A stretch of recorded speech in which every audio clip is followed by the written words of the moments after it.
Apalagi Allah berfirman, Nabi bersabda dalam hadis, "Idza ahabballahu qauman ibtalahum." Kalau Allah itu menyintai kaum, maka Allah menguji, ngasih cobaan. Itu tanda dicintai oleh Allah. Ketika ingat Allah, maka menjadi ringan, susah hilang gitu, ya. Tadinya benci, hilang bencinya karena ingat ini Allah yang mengendakinya. Allah sayang, Allah cinta. Itulah yang dimaksud dalam Al-Quran, orang mukmin itu tentrem hatinya. Itu bukan berarti tidak pernah ada problem sama sekali, tidak mungkin hidupnya. Jadi ada cobaan apa tetap tentrem, sebab apa? Ingat Allah. Ya. Walladzi anzala as-sakinata fi qulubil mu'minin. Dialah Allah yang memberikan ketentraman di hati orang-orang mukmin. Ya, surat Al-Fatah ayat 4. Kenapa? Karena ingat Allah yang mengendaki, ya. Begitu juga dalam Al-Quran surat Ar-Ra'd ayat 28.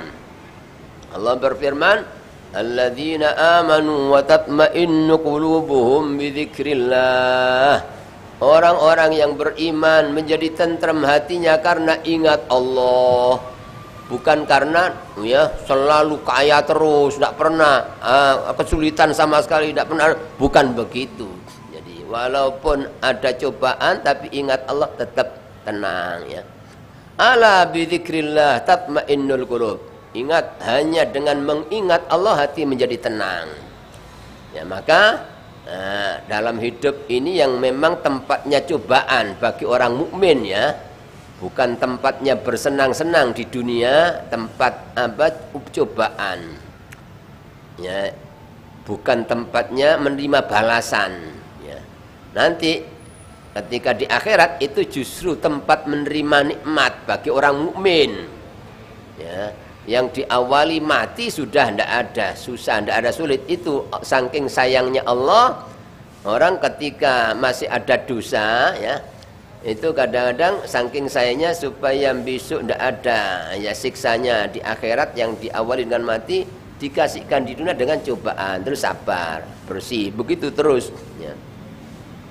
Itu yang pertama, ya, supaya ada cobaan apapun walaupun umumnya orang tidak senang, tapi supaya menjadi ringan, bahkan berbalik menjadi nikmat. Orang itu ingat bahwa yang memberikan cobaan itu Allah yang Maha Pengasih lagi Maha Penyayang. Yang kedua, supaya cobaan apapun itu menjadi ringan, ingat Nabi Muhammad SAW, manusia yang paling mulia di dunia, manusia yang paling sempurna segala-galanya, manusia yang paling dicintai oleh Allah, tapi cobaannya paling beratnya cobaan, ya, sampai ya tidak bisa dibayangkan, ya, apa Nabi mulai kecil, ya, sudah ditinggal wafat oleh ayahnya, ya, dalam kandungan. Ya, masih umur 6 tahun ditinggal wafat oleh ibunya, dipelihara kakeknya berapa tahun meninggal, pamannya, sampai masih kecil sudah diajak menggembala kambing, diajak dagang, ya. Terus terutama pada saat diangkat jadi Rasul umur 40 tahun, wah, luar biasa gangguan dari orang kafir, ya. Padahal beliau kekasih Allah, orang yang paling sempurna. Tapi ketika dakwah ngajak selamat dimusuhi, dicaci maki. Apalagi setelah wafatnya istri tercinta beliau yang sangat mendukung dakwah beliau dengan ya, dengan kasih sayangnya, dengan hartanya semua untuk perjuangan Nabi. Juga pamannya yang sangat melindungi Nabi waktu itu, Sayyidina Abu Thalib. Ketika kedua beliau ini wafat, wah, ini tambah maksimal, ya, gangguan dari orang kafir, ya, sampai Nabi, ya, karena tidak ada jalannya apa supaya dakwah ini bisa diterima. Coba-coba beliau dakwah ke daerah Taif, ya. Barangkali pemimpin sana nerima keadaan Nabi, barangkali ya diterima oleh masyarakat. Ternyata oleh pemimpinnya Tidak diterima, malah pemimpinnya menyuruh budak-budak dan anak-anaknya untuk melempari Nabi sampai berdarah, sampai tidak bisa berdiri. Padahal ini kekasih Allah, manusia yang paling dicintai oleh Allah, ya, yang disampaikan kebenaran firman Allah, tapi dimusuhi seperti itu. Sampai-sampai Allah mengutus malaikat yang jaga gunung, ya, gunung, ya, di daerah Thaif sana 2 gunung. Datang malaikat itu kepada Nabi, kanjeng Nabi, saya diperintah oleh Allah untuk menawarkan kepada sampean, kalau sampean mau, ya, gunung akan kami angkat, akan kami jatuhkan kepada penduduk. Ya. Apa jawaban Nabi? Oh, jangan malaikat. Saya ini diutus oleh Allah bukan untuk melaknati orang. Saya ini diutus untuk merahmati. Ya. Kalaupun mereka ganggu saya, nyakiti, ya karena mereka tidak tahu. Dan itu ujian Allah dari saya, justru saya semakin ditinggikan derajat saya. Ya, saya tidak putus asa, siapa tahu nanti anaknya yang, ya, iman. Ya, kalau sekarang dihabiskan, ya sudah, saya tidak punya pengikut. Ya, jadi begitu Nabi tetap senyum, tetap ceria. Itu karena ingat Allah. Nah, kita ketika dapat kesulitan apapun, cobaan, ingat Allah yang memberi, terus ingat Nabi kekasih Allah, manusia sempurna, cobaannya seperti itu.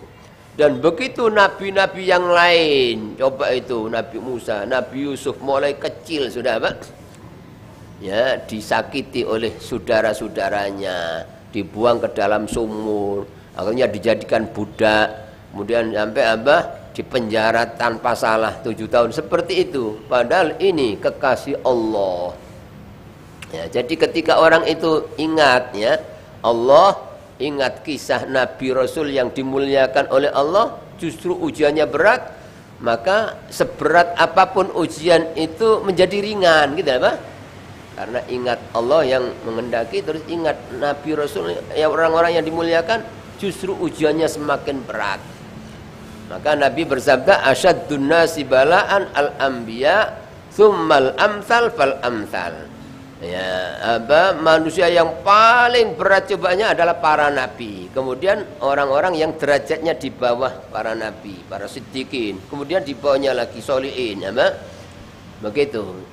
Nah, berarti kalau orang itu hidup seneng tok, ya, tidak ada cobaan sama sekali, ya berarti tidak ada derajatnya sama sekali, gitu loh.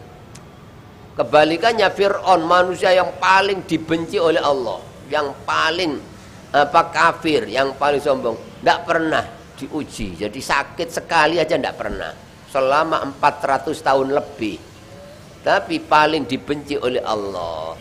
Jadi ingat seperti itu loh yang membuat hati itu tenang, gitu loh, Mbak. Ya, itu obat namanya, ya, yang kita harus mengobati, ya, hati kita dengan ini. Sebab, ya, kalau tidak, mestinya musibah itu satu, tapi karena tidak ingat Allah, tidak ingat ini, menjadi ya, berlipat-lipat. Gara-gara mungkin orang itu sakit, diuji oleh Allah, terus tidak sabar, ya, ngeluh tok, kadang-kadang marah, tidak cocok marah, ya, itu sehingga penyakitnya tambah parah, gitu, ya. Yang tadinya orang yang merawat itu ikhlas, ya, akhirnya kurang ikhlas, kadang-kadang menjauhkan, cobaan lagi tambah parah, gitu. Kadang-kadang mestinya orang itu kena cobaan, ya, satu gara-gara susah, terus mau makan tidak mau makan, tidur karena mikir itu, ya, akhirnya, ya, double musibahnya, tambah lagi, tambah parah, karena, ya, ndak ingat Allah, yang karena ndak ingat orang-orang yang mulia itu justru diuji oleh Allah. Begitu, itu namanya kewajiban di waktu itu, gitu, ya, wajib di waktu itu, gitu loh. Kalau sudah lewat beberapa hari baru sabar, ya sudah habis, gitu, ya, ini yang dimaksud. Kata gurunya pengarang kitab ini Al-Imam Ibnu Athaillah As-Sakandari, gurunya itu namanya Imam Abul Abbas Al-Mursi, ya.